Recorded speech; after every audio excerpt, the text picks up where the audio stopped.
Shalom and welcome to Parasha Espresso, your weekly fix for spiritual lessons taken from the Parasha. Grab your coffee and let's take a look at the weekly Torah reading. This week we'll be looking at Parashat Chayei, which runs from Genesis chapter 23 verse 1 to chapter 25 verse 18. Enjoy it, and don't forget to give us your feedback on Facebook, Twitter, or via our website.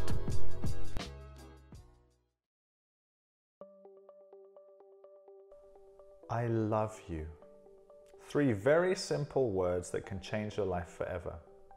What comes into your mind when you hear those words? A bride on her wedding day? A marriage proposal as the sun sets? The first time you realize that you couldn't be without that special other person? Or maybe you've never heard or said those words.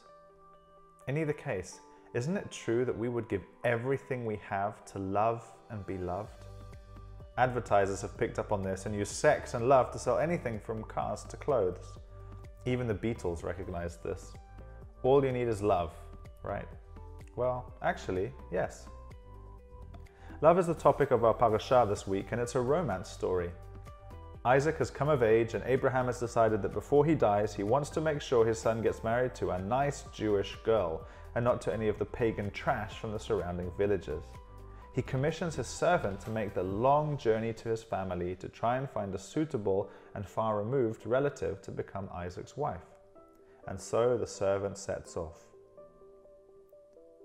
Have you ever wondered if your life is a sequence of random events, or whether there's some purpose to it? Are our decisions arbitrary, or is there somehow something or someone guiding our choices in the background? Perhaps Abraham's servant wondered the same thing as he plodded through the sand, wondering whether his journey was going to be successful or not. Thankfully, it seems that the same God who guided Abraham on his journey is also guiding his servant. He arrives at a well and has the idea to ask God for a sign. The woman who brings me and my camels water to drink will be Isaac's wife. Sure enough, before he can even finish his prayer, Rebecca arrives on the scene. She doesn't just draw water for the servant, she also draws enough for all the camels. She certainly seems like the right girl. And so the servant wonders if God really does love him and his master and wants to answer his prayer. Perhaps the coincidences in our life are designed to help us to ask the same question. Perhaps they're designed to get our attention. What if there really is someone out there who cares enough to arrange circumstances in that way? Rebecca confirms that she's part of the family, and the servant goes to speak to her father, Bethuel. Rebecca agrees to leave her family to go and marry a total stranger. Perhaps love was different back then, or perhaps Rebecca looked closer and saw the loving hand of a father who was behind the scenes and was matchmaking the perfect match for both Isaac and Rebecca.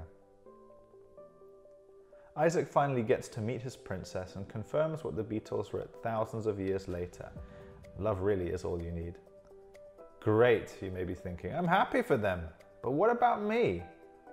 You and I make the mistake of looking for the one thing we need, love, in the wrong places, instead of realizing that we are already loved far more than we can possibly imagine.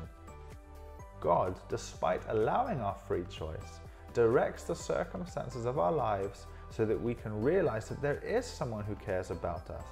There is someone who loves us.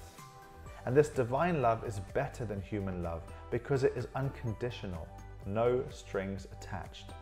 This God, who is love itself, loves us so passionately that he allowed his son to die on our behalf so we could be rescued. And that while we were his enemies, while he was a stranger to us. Who's ever heard of such a thing? Now he offers us the chance to enter into that love and have a living, vibrant relationship with him. What could be better than that? Listen, you and I and everyone else, we're all looking for love. We're all looking for acceptance. Human relationships are a wonderful picture of this, but they can never provide what we're really looking for. But God can, if we choose to enter into that relationship with him. The question is, will you?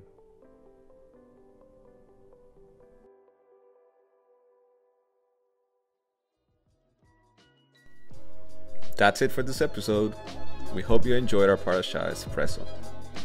Please don't forget to subscribe to make sure you get the latest episodes.